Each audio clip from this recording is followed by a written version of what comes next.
Selamat sore bagi kita semua. Kita jumpa kembali dalam mata kuliah penulisan karya ilmiah. Hari ini kita akan bertemu dalam pertemuan ke-15. Pertemuan ke-15 yang akan membahas lanjutan penulisan skripsi.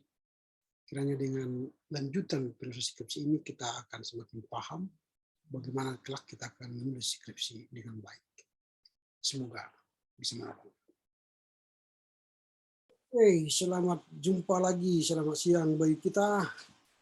Kita akan masuk lagi dalam mata kuliah kita, pembimbingan penulisan karya tulis ya. Sebelum kita mulai dalam proses perkuliahan kita, silakan Konti memilih salah seorang dari kita untuk berdoa.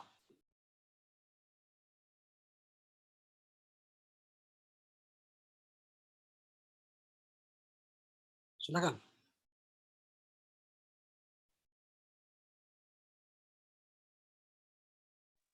Baik Pak, kami minta teman kami Sania untuk membawa doa kita.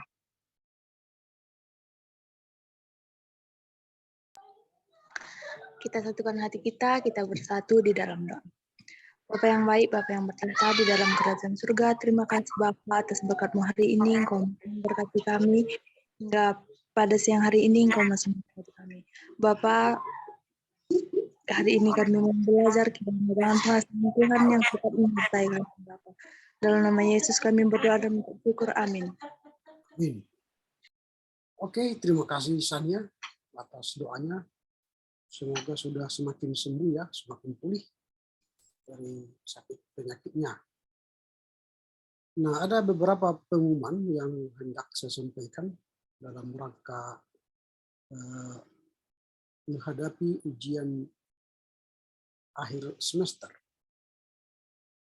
Tentu kita karena banyak kesibukan dan banyaknya tugas-tugas luar yang beberapa waktu lalu saya jalani, maka ada beberapa kali kita tidak mengikuti pertemuan.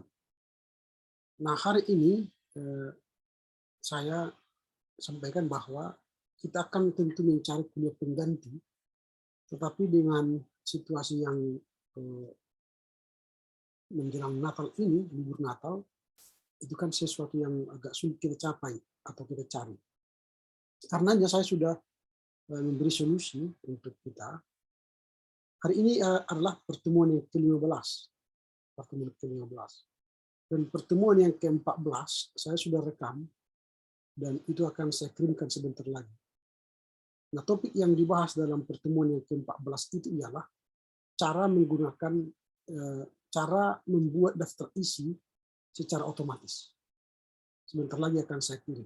Nah, bagaimana kita membuat daftar isi kita atau paper kita nanti, tulisan-tulisan kita secara otomatis. Sehingga kita tidak lagi membuat daftar isi setelah kita print semuanya, lalu kita lihat daftar isinya, halamannya baru kita buat daftar isi secara manual. Tidak seperti itu lagi.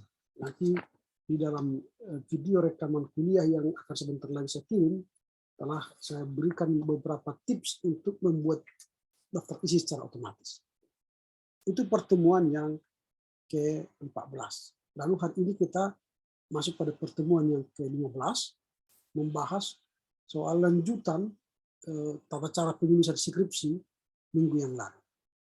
Lalu besok atau nanti malam saya akan kirimkan sebuah mata kuliah lagi yang akan saya kirimkan kepada kalian soal cara pengenalan dulu sebentar, pengenalan tentang penggunaan Mendeley. Pengenalan tentang penggunaan Mendeley. Walau saya percaya itu akan kita tindak lanjuti nanti pada semester-semester mendatang, tapi setidaknya kalian mengetahui dulu apa itu program Mendeley. Itu akan menjadi pertemuan yang ke-16 ya. Lalu minggu depan kita akan bertemu terakhir,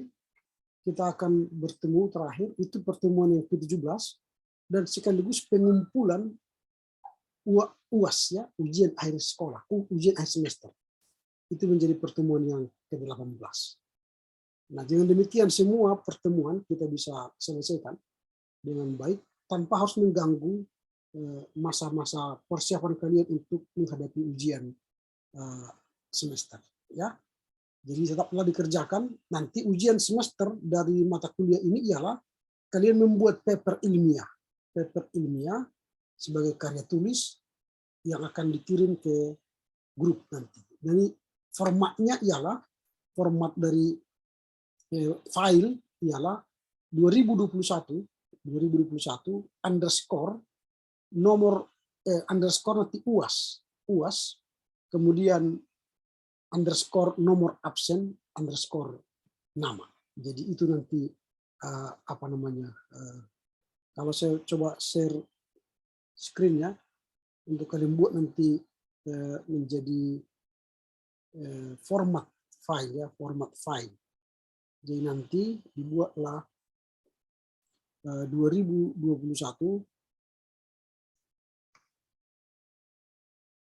kemudian underscore UAS kemudian underscore nomor absen misalnya 10 kemudian nomor nama kita misalnya peon misalnya ya. Ini hanya contoh ya. Itu membuat apa namanya format daripada file kita. Jadi nanti bisa dibuat 2021 underscore UAS underscore nomor absen 2021 UAS underscore nomor absen misalnya 10 baru misalnya ucap Parahap.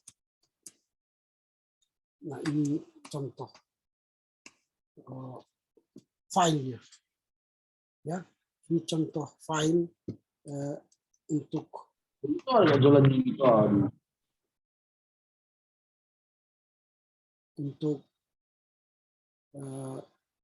apa namanya format UAS ya. Jadi seperti ini. Ini filenya. Lalu nanti dikirim ke WA group itu minggu depan.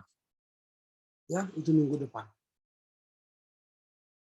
Oke, baiklah, saya akan mulai pada materi kita.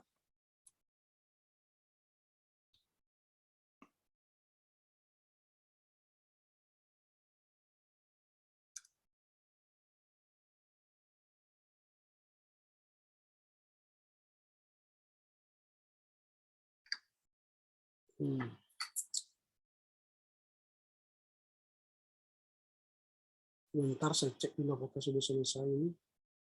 Belum, sebentar lagi. Selesai dia.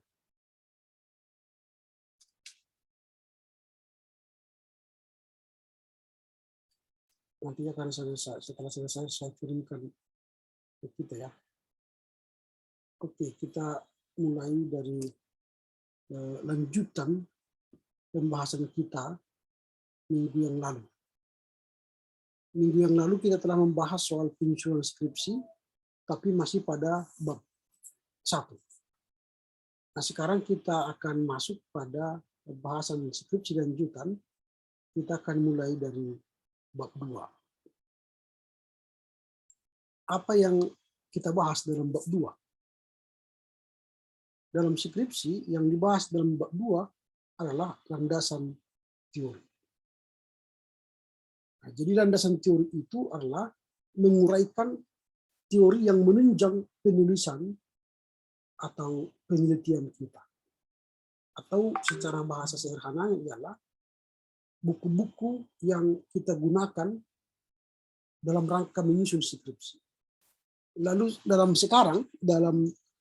penulisan skripsi sekarang ada aturan pemerintah, buku-buku itu maksimal dia lamanya 10 tahun.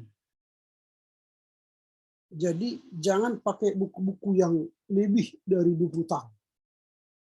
Nah ini maksimal. Jadi kalau misalnya kalian nanti membaca buku, kalau 10 tahun dari 2021, dikurangi 10 tahun berarti kan 2011.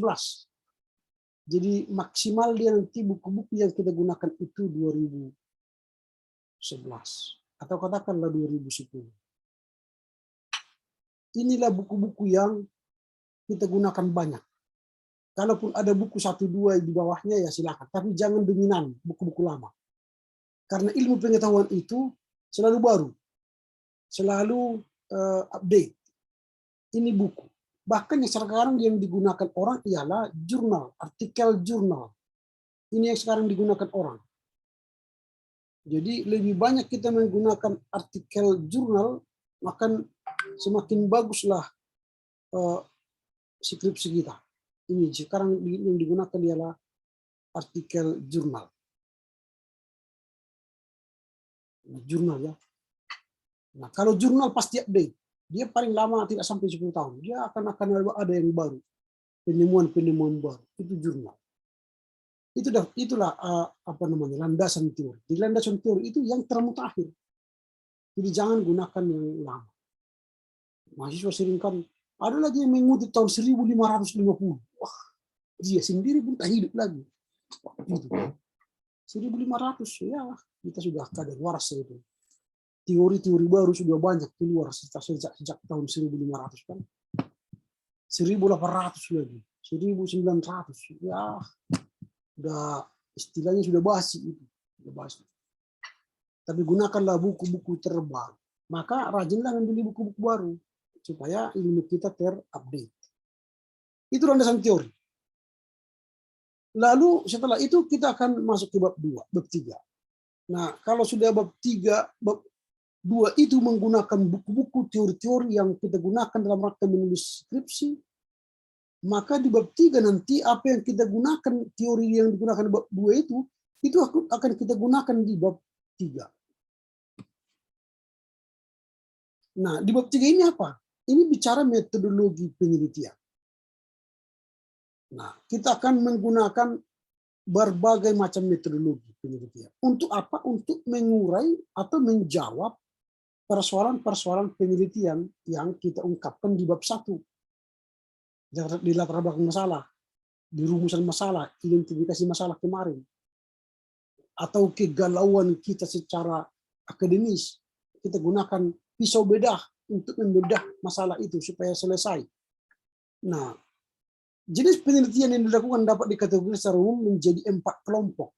Penelitian eksperimental, pengembangan sistem. Kalau eksperimental, kita turun ke lapangan bereksperimen. Kita melakukan eksperimen, try and error ya. Kita membuat kelinci percobaan atau kita membuat sebuah laboratorium dan sebagainya. Nah, pengembangan sistem artinya ada sistem yang ada yang kita tahu lalu kita kembangkan. Nah, kalau eksperimental ini berarti kita membuat teori baru. Tapi kalau pengembangan sistem kita tidak menemukan teori baru, tapi kita mengembangkan teori baru, teori lama.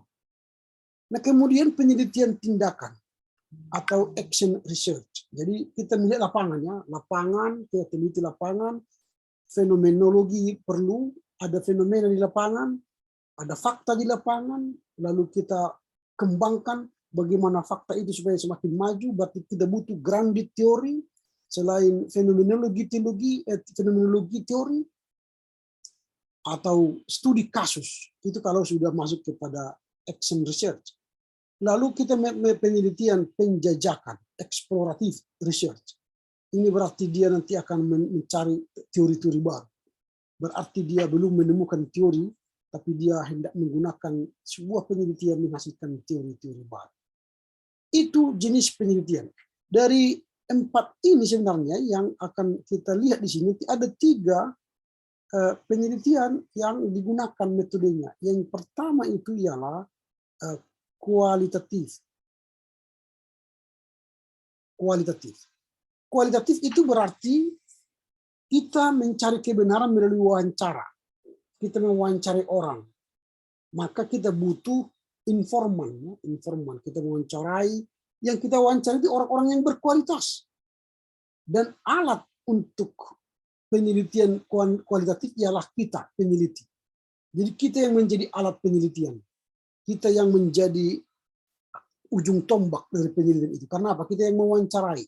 Kita mewawancarai orang-orang yang berkualitas supaya kita dapat narasi, supaya kita dapat ilmu, supaya kita dapat informasi, lalu informasi itu kita narasikan, kita olah, kita analisa.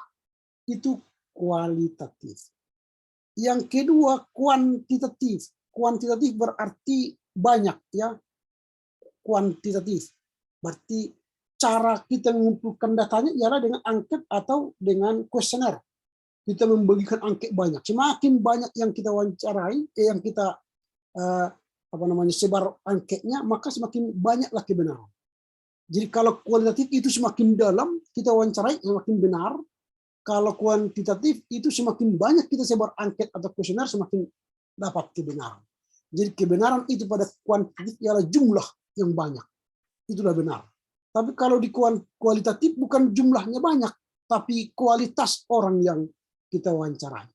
Lalu yang ketiga ialah campuran. Campuran dari yang kedua ini. Itu namanya metodologi campuran. Kita gunakan kualitatif dan kita gunakan juga kuantitatif. Nah, itu jenis metodologi penelitiannya. Lalu bagaimana metode pengumpulan data? Berisi cara untuk mengumpulkan data. Tadi sudah saya jelaskan, kalau dia kualitatif, ini mengumpulkan datanya melalui wawancara. Kalau kuantitatif, dia mengumpulkan datanya melalui angket atau kuesioner. Jadi dia mengumpulkan data itu melalui kuesioner. Itu. Tapi kalau kualitatif dia mengumpulkan data dengan wawancara atau wawancara yang mendalam, berkali-kali maksudnya. Kalau ini angket dan kuesioner. Kalau kuantitatif itu cara mengumpulkan data. Tetapi baik kualitatif dan kuantitatif mereka itu sama-sama melakukan observasi lapangan. Ini ada tadi dibuat ini berisi bahan data penelitian seperti wawancara, observasi dan atau kuesioner. Nah, apa alat dan bahan penelitian? Berisi data tentang software, hardware yang digunakan untuk melakukan penelitian skripsi. Jadi alat penelitian tadi kalau dia kualitatif ini alatnya itu sebenarnya ialah peneliti sendiri. Kalau dia kuantitatif alatnya sendiri ialah angket tadi, yang ini angket. Nah, itu alatnya. Kemudian kerangka pikir. Kerangka pikir ini digunakan sebagai dasar untuk menjawab pertanyaan-pertanyaan penelitian yang diangkat. Dapat diartikan sebagai mengalirkan jalan pikiran menurut kerangka logis, konstruk logis, atau kerangka konseptual relevan untuk menjawab penyebab terjadinya masalah. Nah, inilah bab 3. Jadi di bab 3 ini kita membahas semua bagaimana kita menyelesaikan masalah dengan menggunakan metodologi penelitian. Nah, setelah itu kita akan masuk pada bab 4. Yang kita bahas di bab 4 ini apa?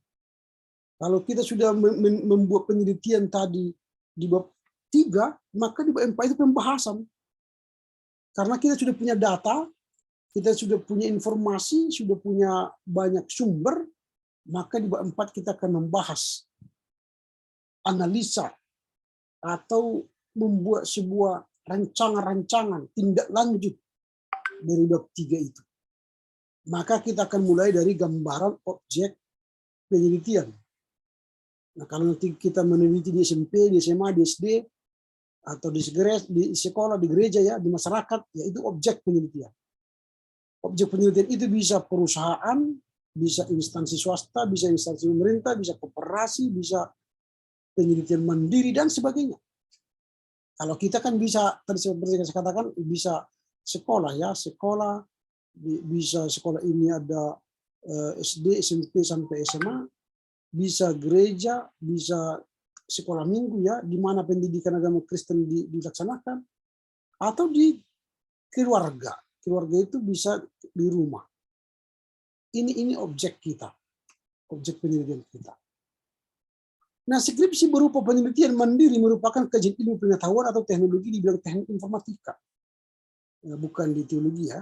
Penelitian dapat dilaksanakan dengan mempertimbangkan tingkat kedalaman dan manfaat penelitian tersebut, khususnya untuk pengayaan ilmu pengetahuan atau penerapan ilmu pengetahuan dan teknologi. Nah, kita kan meneliti bidang teologi. Ini mungkin tidak akan kita kerjakan. Kemudian analisis hasil. Jadi disesuaikan dengan kerangka pikir. Nah, apa yang kita dapatkan dalam hasil penelitian kita?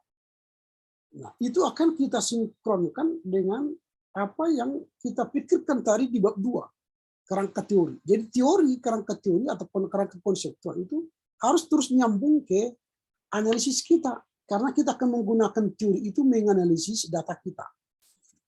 Nah, ini yang harus nanti sinkron supaya jangan kita buat banyak buku, banyak ahli, tapi tidak kita gunakan di bab 4. Sering mahasiswa seperti itu. Di bab 2-nya banyak kali teorinya, bagus sekali. Para ahli banyak dikutipnya. Tapi tiba di analisis di bab 4, dia tidak menggunakan apa yang dia tulis di bab 2 tadi. Dia lupa dia menulis ada di bab 2. Dia bercerita di bab 4 tapi tidak menggunakan apa yang digunakan di bab 2. Ini tidak bagus. Jadi bagian hasil penelitian pembahasan merupakan bagian yang paling penting. Jadi ini paling penting. Mengapa? Karena di sini memuat semua temuan ilmiah yang diperoleh sebagai data hasil penelitian. Nah ini. Jadi bab 4 ini sebenarnya inti dari sebuah penelitian ilmiah. Pada bab ini dipaparkan hasil-hasil dari paparan tahapan penelitian, dari tahap analisis, desain, implementasi desain, hasil testing, dan implementasi. Di bab 4 ini. Jadi apa yang kita temukan di lapangan, kita analisa, lalu dari situ kita akan membuat sebuah implementasi, kalau kita sering disebut dengan refleksi, atau sebuah relevansi, dan sebagainya. Dari sini munculnya. Karena nanti semua muaranya kan dari mulai bab 1, bab 2, bab 3 akan dibahas di bab 4. Maka kalau kita tulis nanti rumusan masalah di bab 2, di bab 1, tujuan penelitian di bab 1, manfaat penelitian di bab 1, itu harus dijawab di bab 4 ini. Harus kita temukan jawabannya di bab 4 ini. Kalau sudah itu kelar, kalau kita sudah mendapatkan jawaban-jawaban panjang, yang panjang sekali jawaban panjang terhadap penelitian kita, rumusan masalah, pertanyaan penelitian, tujuan penelitian, manfaat penelitian, dan sebagainya, maka masuklah kita ke bab 5. Kalau bab 5 sebenarnya sederhana, karena dia hanya penutup. Penutup itu terdiri dari 2 hal, yaitu yang pertama kesimpulan.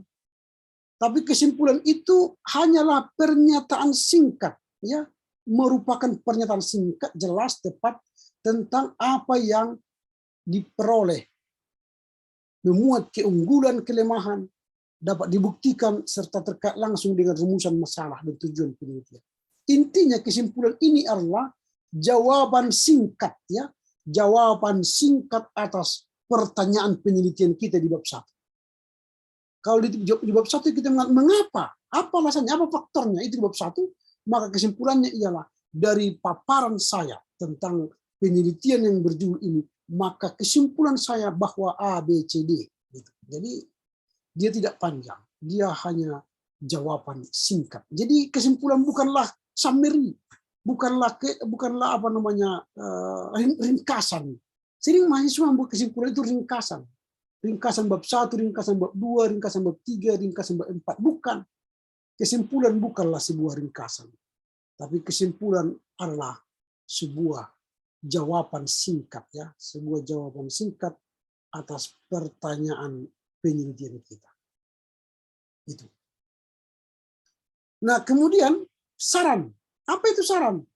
Saran ini lahir dari kesimpulan kita. Apa yang menjadi kesimpulan kita, maka tumbuhlah sebuah saran. Kalau kesimpulan kita positif, maka saran kita positif.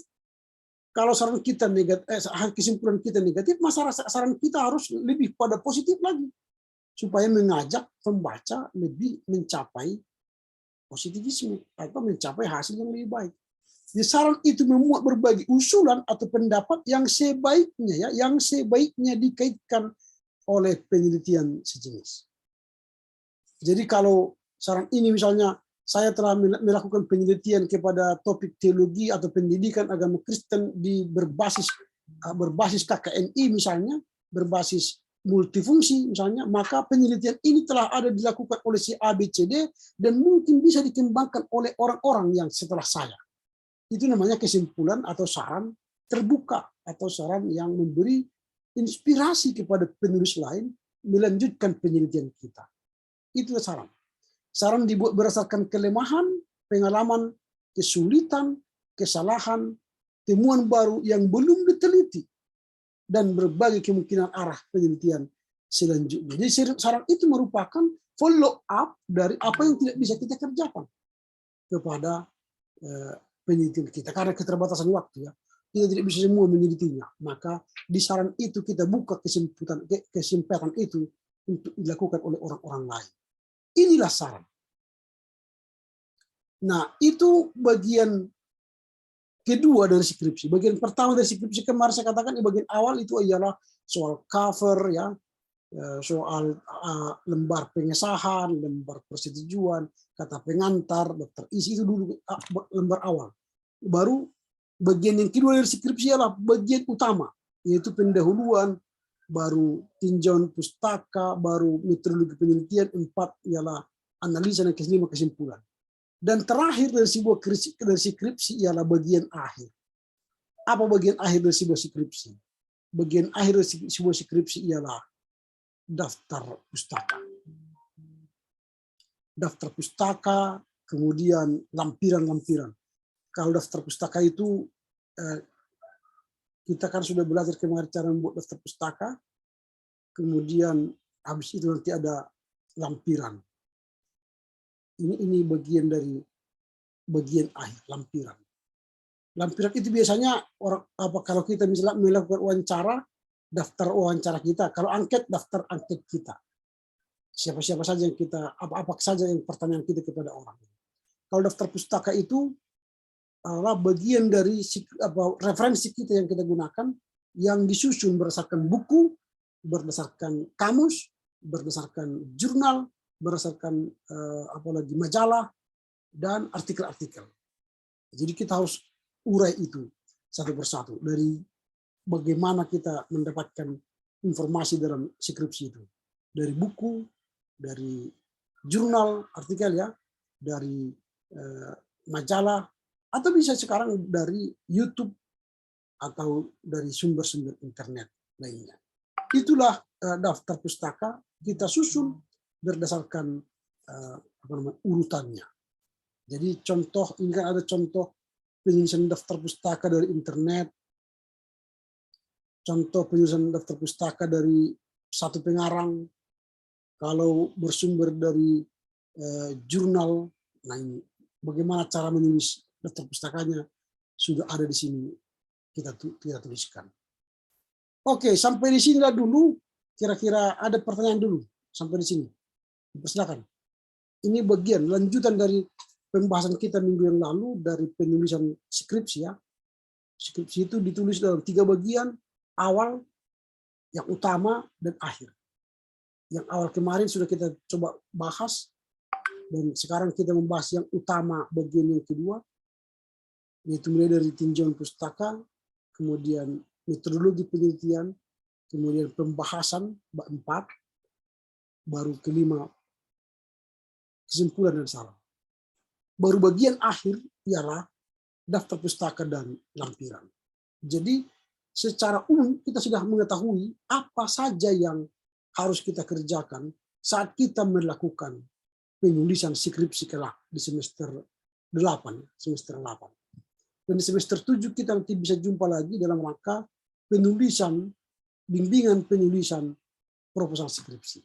Di situ nanti kita akan perdalam lagi, mengingatkan kita apa yang telah kita pelajari hari ini. Kalau sekarang mungkin kita belum ngeh, ya, belum dong, karena kita masih baru-baru kuliah, tapi belum mengerti apa itu skripsi dan sebagainya, belum. Tapi nanti minimal dengan pembahasan hari ini kita sudah memahami sedikit dulu apa itu skripsi, sehingga sejak sekarang kita sudah mulai mengumpul referensi-referensi kita yang berkaitan dengan skripsi kita. Oh, saya kan masih tingkat 1, mana mungkin menyusun skripsi? Bukan. Dalam kuliah, sejak tingkat 1 pun kita sudah mempersiapkan skripsi kita. Sudah memikirkan skripsi kita. Jangan pikirkan skripsi nanti semester 8. Itu sudah terlambat. Kalau di situ dipikirkan nanti, maka di situ cari buku, di situ cari judul, maka game over lah. Nggak mungkin terselesai 1 semester. Tapi kalau sekarang menyusun skripsi itu mulai dicicil-cicil, saya akan menulis skripsi bagian ini, maka sekarang fokuslah kepada bagian itu, maka nanti pada saat mengumpulkan seminar proposal di semester 8, sudah enteng. Karena apa? Kita sudah bahas bertahun-tahun sebelumnya. Oke, sampai di sini ada kira-kira pertanyaan? Silakan.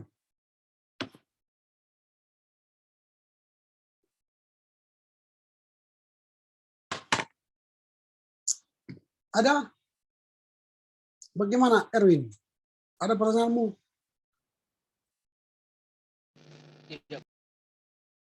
Bagaimana, Abdi? Ada pertanyaanmu? Mengerti apa yang saya sampaikan? Mengerti, Pak. Nirwana bagaimana? Untuk membuat kesimpulan tadi, Pak. Kesimpulan skripsi.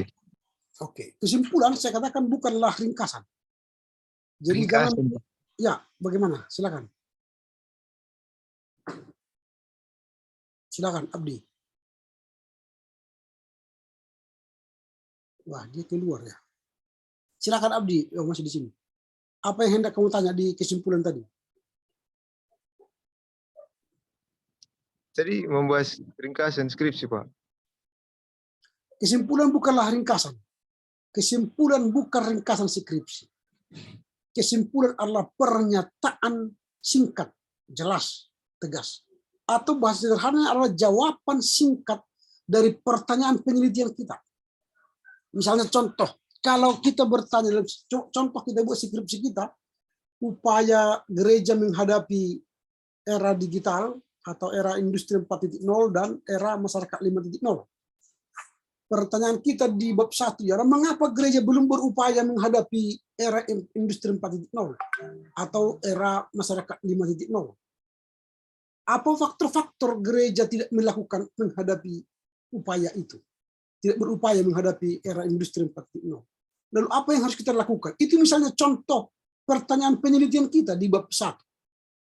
Lalu itu harus kita jawab di bab 2, bab 3, dan bab 4. Lalu kita sudah mencoba menjawabnya dengan berbagai metode kualitatif atau kuantitatif. Lalu tibalah kita kepada kesimpulan. Lalu dari 3 pertanyaan itu kita jawab pendek. Apakah gereja sudah berupaya menghadapi era digital atau tidak? Kesimpulanmu apa?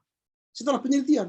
Kesimpulan saya, gereja belum menghadapi era digital, industri 4.0, dan era masyarakat 5.0. Itu kesimpulannya. Apa buktinya kamu mengatakan bahwa gereja tidak menghadapinya? Buktinya adalah, pertama, gereja tidak siap menghadapi kemajuan zaman.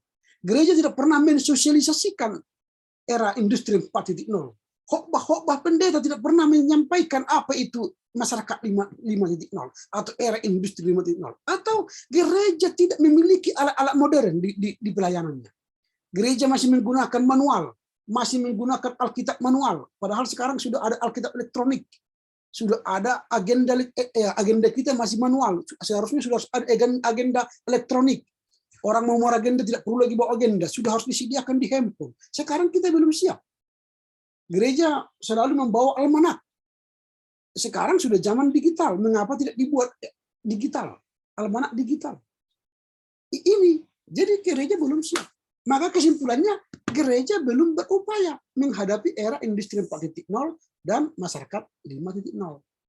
Itu kesimpulan. Jadi bukan nanti buat era industri 4.0 adalah era masyarakat 5.0 adalah ketiga. Bukan itu kesimpulan.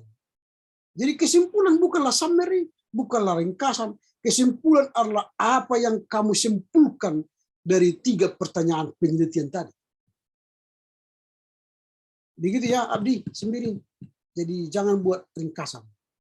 Kalau saya membimbing mahasiswa tentang skripsi, dibuat ringkasan, langsung saya coret semua. Ganti. Karena kesimpulan bukanlah ringkasan, salah. Kesimpulan adalah hasil penelitian kita, kesimpulan akhir kita. Begitu ya? Baik, Pak. Ada lagi yang mau bertanya?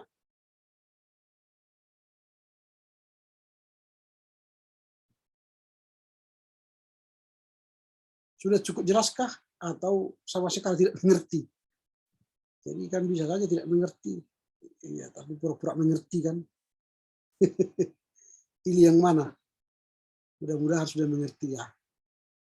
Oke lah. Kalau sudah mengerti, ya ngapain lagi diterangkan kan? Pulanglah kita kan gitu. Supaya bisa mengerjakan tugas yang lainnya kan. Oke, kalau begitu, kalau tidak ada lagi, kita sampai di sini. Ingat minggu depan kita ujian ya. Kita ujian, kita sudah menyerahkan ujian akhir semester. Walaupun minggu depan kita akan membahas satu lagi topik kita. Satu lagi topik. Supaya kita menyelesaikan persoalan perkuliahan kita. Baik, kalau begitu silakanlah Komti menutup pertemuan kita dengan doa atau menyuruh salah seorang dari kita untuk berdoa. Pak, berarti bertanya sebentar ya, Pak. Oke, silakan. Berarti ujian kami itu tugas akhir kami itu, Pak? Ya, itu tugas akhir ujiannya. Dia tinggal mengumpulkan nanti. Iya, Pak. Kita seperti ini kuliah, dan habis kuliah kumpulkan. Kan tinggal kirim file kan. Tinggal kirim file. Jadi jangan lewat waktunya. Waktunya kita kan 15.40 jangan lewat. Pengumpulannya maksudnya. Nanti kalau lewat kurang nilainya. Oke ya. Jadi kuliahnya kita hari Rabu, Pak, minggu depan, Pak. Kuliah. Satu materi lagi. Ya. Satu materi lagi. Dan kita di situ nanti mengumpulkan paper kita, ujian akhir semester. Oke, ada lagi pertanyaan?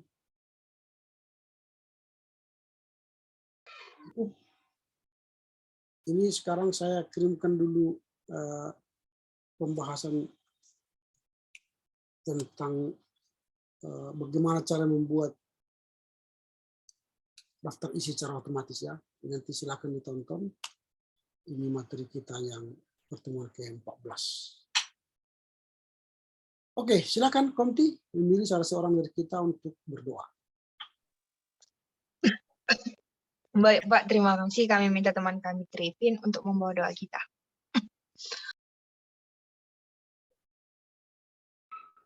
Silakan. Mari kita bersatu di dalam doa. Allah Bapa kami yang berada di dalam kerajaan surga. Bapa, kini kami telah selesai belajar ya Bapa. Kiranya apa yang telah disampaikan oleh dosen kami dapat kami mengerti ya Bapa. Dan dapat kami pahami selalu ya Bapa. Ya Bapa, Engkau berkati juga kepada dosen kami. Kiranya Engkau berikan dia selalu kesehatan ya Bapa.